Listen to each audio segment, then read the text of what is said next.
আসসালামু আলাইকুম। সবাই কেমন আছেন? আবারও স্বাগত জানাচ্ছি আমার চ্যানেল থেকে। আজকে ইফতারে কি বানালাম তাই নিয়ে ভিডিওটি। প্রথমে বেগুন, শসা, টমেটো সবগুলো আস্তে আস্তে আমি সব কেটে নেই। দেখেন এই বেগুনিটার সাইজ হচ্ছে এরকম, বেশি মোটাও হবে না বেশি পাতলাও হবে না। আর লেবুর যে দাম বর্তমানে আর বলাই যায় না। বাজারে 2 দিন গিয়ে একদম ঘুরে আসছি, কোনো লেবুই পাইনি। এই তো এখন ছোলাটা রেডি করে নেব আস্তে আস্তে। অল্প মশলায় আমি ছোলাটা বানিয়ে থাকি সব সময়। একটু হলুদ গুঁড়া, জিরা, ধনিয়া, পেঁয়াজ বাটা আর সিদ্ধ আলু, এগুলো দিয়ে আমার ছোলা রেডি হয়ে যায়। রান্না করি এভাবে।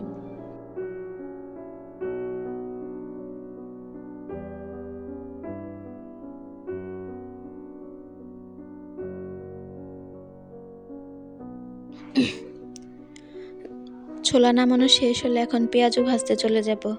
একের পর এক পেঁয়াজও শেষে বেসন দিয়ে বেগুনি ভেজে নেব আগে। তারপর ওর বাবার পছন্দের চালের গুঁড়ির, ওটা একটু মচমচে হয় তো এই জন্য ওর বাবা বেশি পছন্দ করে, ওইটাই ভাজা হয় রেগুলার সব সময়।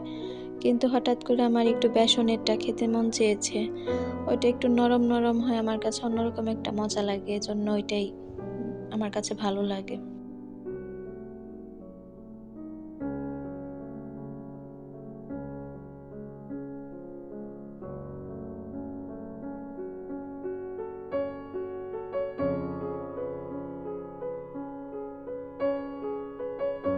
দেখেন বেসনেরটা কি সুন্দর ফুলে থাকে, যার জন্যই আমার মূলত এই বেসনের বেগুনিটাই মজা লাগে। আর খেতেও একদম নরম তুলতুলে সফট। আমি আজকে দুইটাই ভেজেছি, চালের গুঁড়িটাও এটাও কালকে ভেজেছিলাম। ওর বাবার জন্য প্রত্যেক দিন ওটা ভাজতেই হবে, আর কিছু হোক বা না হোক চালের গুঁড়ির বেগুনিটা থাকতেই হবে। কি সুন্দর ফুলে টুসটুসে হয়ে আছে।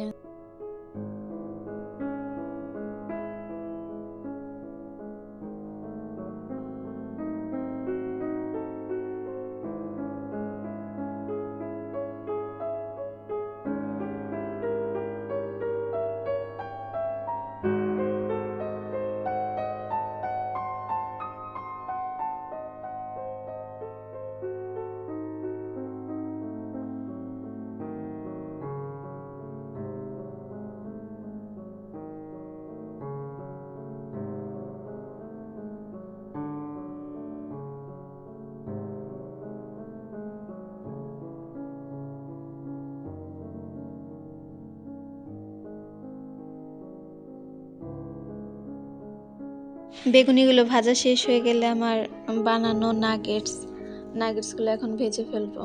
নাগেটসের রেসিপিটা দেওয়া আছে আমার চ্যানেলে, চাইলে দেখতে পারেন আপনারা। আর যদি ভিডিওটি ভালো লাগে তাহলে একটা লাইক দিবেন।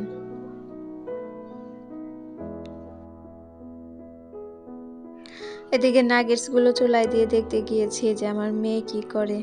ওকে বললাম যে প্লেটগুলো নিয়ে একটু টেবিলে সাজাও, আমি আসি। এর ফাঁকে আমি চলে গেলাম দেখতে যে কিভাবে কি করেছে।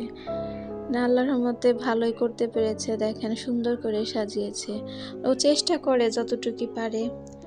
আমি ফলগুলো সাজিয়ে দিয়েছি, কিন্তু প্লেটটা ওকে বলছি যে এটা নিয়ে যাও রান্নাঘর থেকে।